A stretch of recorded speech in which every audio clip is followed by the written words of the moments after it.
కాదు సంజు బ్రో, అన్ని టీంలు మనకు సపోర్ట్ చేస్తాం, మన టీం మనకి సపోర్ట్ చేయలేదు బ్రో. అయినా మనం ఎక్కడ ఓడిపోయాం అనుకుంటాం బ్రో. నువ్వు పాత చెప్పుతోడి మింగాలి. ఎవడైనా 20 బాల్ల 10 కొడతాడా బ్రో ఈ పిచ్చింగ్ మీద? నీ వల్లనే కూర్చున్నాం మనం మొత్తం. క్యాప్టెన్ కదా, ఈ మ్యాచ్ ఆడతాడు, నెక్స్ట్ మ్యాచ్ ఆడతాడు, నెక్స్ట్ మ్యాచ్ కంబ్యాక్ ఇస్తాడు అనుకుంటే మొత్తం సీజన్ మొత్తం గుడిపినావు కదా. ఇప్పుడు అస్సాం ట్రైన్ ఎక్కుదాం పైగా. అట్లా కాదు సంజయ్ బ్రో, స్లో పిచ్ కదా, మెల్లగా ఆడుకుంటూ తర్వాత స్ట్రైక్ రేట్ పెంచుదాం అనుకున్నాం, కానీ ఆ పాటికి అవుట్ చేసి నేనేం చేయాలి? నువ్వేం చేయకు ఇక, సంకనా కలప ఇక, మనం పోదాం అస్సాం ట్రైన్కి పోదాం. మనం పడుతూ ఆల్రెడీ బుక్ అయిపోయినాయి. ఎందుకో తమ్ముడు, అంతమందిని ఆ విజిల్ సౌండ్స్, ఆ సౌండ్స్ని సైలెంట్ చేస్తే వేరే లెవెల్ సాటిస్ఫాక్షన్ తమ్ముడు. ఏమన్నా ఆడినావు ఆశన్ తమ్ముడు, సూపర్ తమ్ముడు. 3 సిక్స్లు 4 4లు 160 స్ట్రైక్ రేట్, 37 బాల్ల 50 చంపినావు, వైస్ కెప్టెన్ అనిపించుకున్నావు. సూపర్ తమ్ముడు. ఆ మాత్రం ఉంటుంది అన్న వైస్ కెప్టెన్ అంటే. ఇంకా స్పీడ్గా ఆడదాం అనుకున్నాం, కానీ మన పులి ముందే కాలెత్తేసినావు. ఏమైంది పులి? లాస్ట్ 2 మ్యాచ్ల నుంచి మంచిగా ఆడతలేవు. ఈ మ్యాచ్ అయితే 22 బాల్ల 27. నువ్వే నా పులి ఆడేది. మెల్లగా ఆడి పార్ట్నర్షిప్ బిల్డ్ చేద్దాం అనుకున్నా, కాకపోతే అప్పటికి అవుట్ చేసేసారు. నెక్స్ట్ మ్యాచ్ చూడన్నా, మన స్టైల్లో 20 బాల్ల 50 మింగుతా. హసన్ బ్రో ఏమన్నా ఆడుతున్నావా? ఏమన్నా కన్సిస్టెన్సీయా?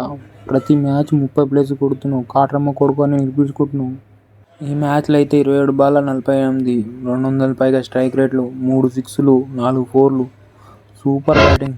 ఎస్ఆర్హెచ్కి కట్టుబానిస్లా మారిపోయావు. ఎస్ఆర్హెచ్కి కాటరమ్మ కొడుకు అని నిరూపించుకున్నావుగా. అదేం లేదు కమిన్స్ బ్రో, ఎస్ఆర్హెచ్ మనకు మస్తు ఇచ్చింది, మనం కూడా కొంత ఇచ్చేస్తున్నాం.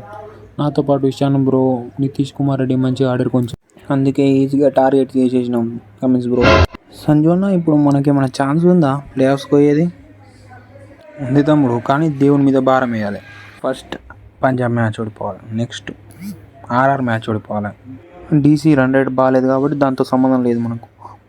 మనకున్న ఇంకో మ్యాచ్ జీటీతో గెలవాలి, అదే మన టార్గెట్. మిగతా అంతా దేవుని మీద భారం వేయాలి అంతే. ఇక మించాన మన నెక్స్ట్ మ్యాచ్ ఎవరితో ఉంది? తొందరగా చెప్పన్నా, ప్రాక్టీస్ చేసుకోవాలి. 100 జోపగా చాలా రోజులు అవుతుంది. మన నెక్స్ట్ మ్యాచ్ మన ఆర్చ్ రైవల్స్ ఆర్సీబీ తోటి ఉంది. వాళ్ళకు మనకు అవినాభావ సంబంధాలు ఉన్నాయి. వాళ్ళని ఎట్లయినా పిసికి మనం టాప్ 2కి వెళ్ళిపోవాలి.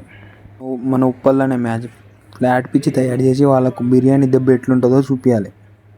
నువ్వు ఎట్లా అంటే అట్లనే అన్నా, నువ్వు ఏమాత్రం ఇంటిస్తే చాలన్నా చాలా రాకపోతాం.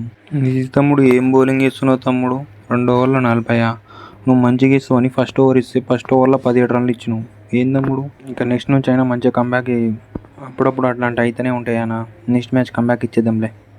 థ్యాంక్ యూ కమిన్స్ బ్రో, మా ప్లే ఆఫ్ ఛాన్సెస్ ఉంచినాం చెన్నై పిసికి. ఏముంది అయ్యారు బ్రో, మిమ్మల్ని విసికినట్టు వాళ్ళని కూడా విసుకున్నాం. మిమ్మల్ని 2 పాయింట్లు ఎట్లా తీసుకున్నాము, వాళ్ళ దగ్గర కూడా 2 పాయింట్లు తీసుకున్నాం. ఇదంతా కామన్ మాకు. థ్యాంక్ యూ కమిన్స్ బ్రో, మీరు క్వాలిఫై మమ్మల్ని కూడా క్వాలిఫై చేశారు. Super Cummins bro. గిల్లుతా బ్రో, మీతోటి మాకు బాకీ ఉంది. ప్లే ఆఫ్లో తీసుకుంటాం ఆ బాకీ. దెబ్బకు ప్లే ఆఫ్లో ఇంటికి మింగేయాలి. చూసుకుందాం అన్న, మీరు టాప్ 2 పోతారో మేము టాప్ 2 పోతామో. See you in the play offs Cummins bro. మీకు ఈ వీడియో నచ్చితే please subscribe our channel cricket spoof అని.